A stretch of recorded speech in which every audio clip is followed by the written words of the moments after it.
To Zaina Hodder in Sirte to give us the very latest. 24 hours ago, I was talking to you. You were waiting to see what they would do next. What has been the progress since then? Well, as we speak, there is a fierce battle for Ouagadougou Conference Center. Anti-Gaddafi fighters are heavily pounding that complex in and around that whole area, which is a Gaddafi stronghold in Sirte. And it's also believed to be where the main base, the command center of the loyalists, is located, but they are facing fierce resistance.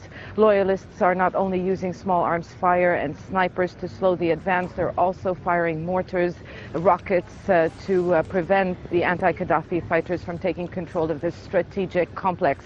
But they have made progress elsewhere. They've taken control of a neighborhood known as Sabamiye. That neighborhood is not very far from the Ouagadougou complex center. It was where Gaddafi's colonels, commanders, officers, they used to live there. It was their stronghold. We were there just a short while ago. We saw the green flags hoisted on top of their villas. Inside their homes, we went inside their homes. We saw Gaddafi's posters.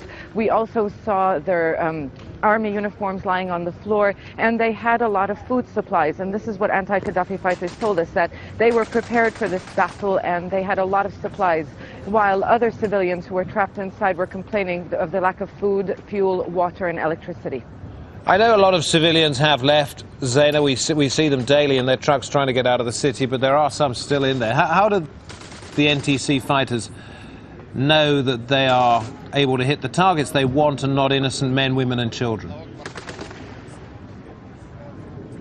Well, we've asked this question many times, and what fighters tell us is that most of the civilians have left. We've given them enough time to leave. It's been 3 weeks now since the first assault against Sirte, and according to them, the civilians are located in areas close to the coast.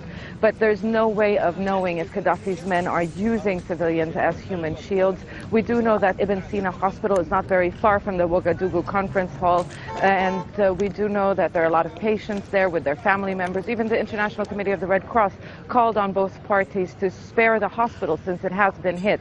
So it's very hard for us really to say how many people are still left inside, but we have to bear in mind that there are civilians, armed volunteers, supporters of Gaddafi are also fighting. This is not just the Gaddafi army and the so-called mercenaries. There are civilians who believe in Gaddafi and who believe in the Libya of the past and who have no faith in the new leadership. And some Gaddafi loyalists, some civilians who have actually left Sirte have told me that. They say that we don't know where this country is heading. We do not trust these anti-Gaddafi fighters. We do not know if they're going to lay down their arms. So Sirte really is going to be a very big test when the guns fall silent.